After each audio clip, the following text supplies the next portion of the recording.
Hi, good afternoon. This is Steve here, talking to you from Thunder the Covers. I just wanted to do a little look into how I record things over here.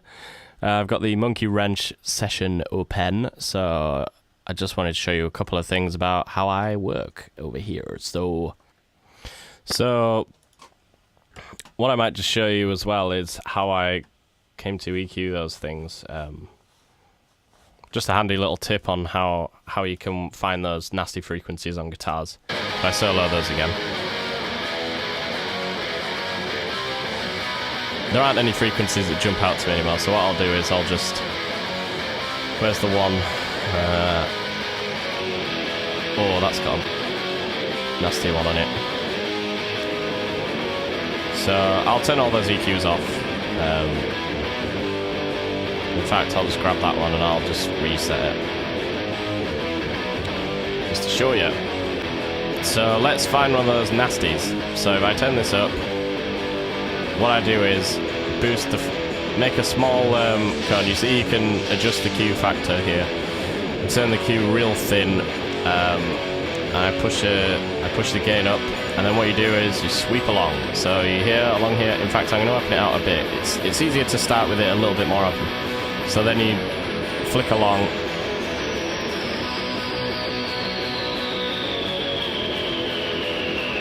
Oh, there, you hear that?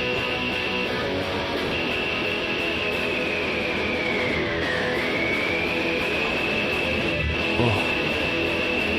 See, that is a nasty right there. That is a nasty. In fact, I'm going to turn these compressors off as well because they change the sound. So, oh, you hear that?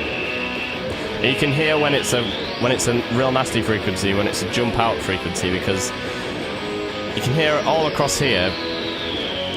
It doesn't seem to boost up or anything. It's just like a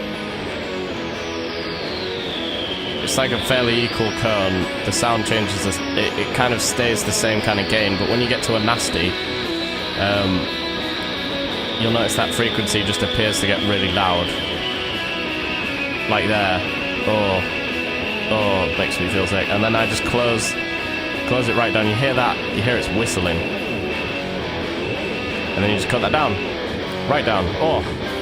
You hear that? That's kind of improved the sound already. So if I just play a bit more there. Before.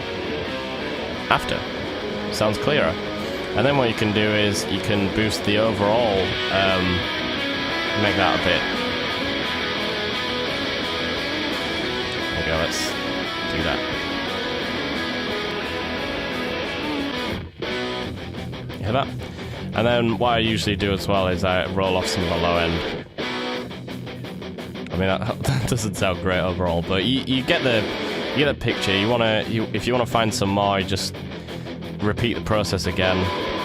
And there's usually on my guitar tracks, there's usually a lot of low end ones that are pretty horrible. So if I sweep down.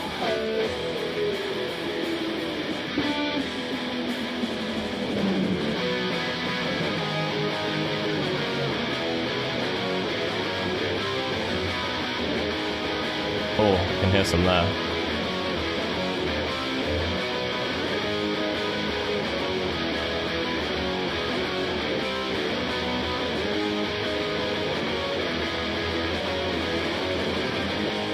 See, the real problem ones as well are the ones that...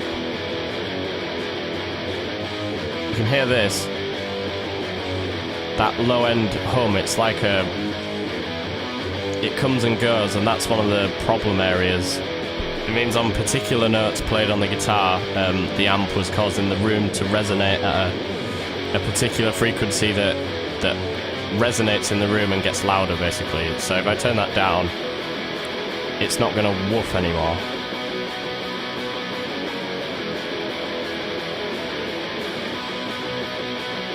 I mean, you have to do a lot of this. It's really not...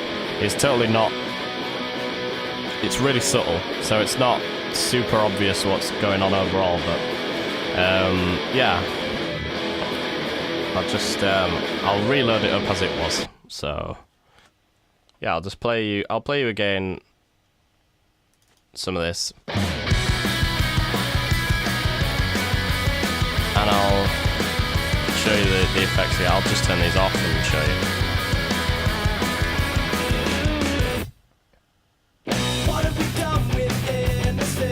that's all I do. I'm looking most of these. I'm just looking for the bad frequencies. So like there's just I haven't done any boosting. It's majority cutting that I do. On this one, you see that's all cutting. That's another thing. I try not to boost. You're better off removing the problem frequencies than boosting other frequencies to mask the problem or make it. You don't want to make it sound better. You initially want to make it sound really bad, and then remove all the really bad frequencies. So I think that's a better way of looking at it, kind of. So if I tell you what I can do. If I copy this onto B of here, now these are both the same, so what I can do on this is push this to be the opposite of what it is. It's a pretty good way of doing this, actually, thinking of it. These are all the horrible frequencies that I've removed on this particular EQ, so if I flick back to here, that's without those frequencies in there.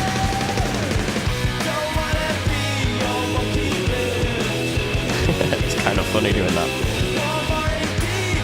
Yeah, this is a pretty cool EQ as well. I haven't had any problems with it. I'd highly recommend it by T-Rex. So yeah. So I'll put the rest of those on and then you can have a little listen. So overall the guitars are fairly thin sounding now, but it allows everything else to, it allows it to not mask everything, you know. You don't want the guitars to cover over the vocals so you can't hear them clear, and cover over the snare drums so you can't hear that clear, you know. So, yeah. So that's it, really. Yeah, so if this has been useful or whatever, just like it, subscribe, leave us a comment, tell me what you want to hear. If there was another video of ours that you liked and you want me to show you something inside one of the mixes, I'll do that. I'll open it up and I'll show you. So yeah, take care and check out some of our other videos. Cool, man.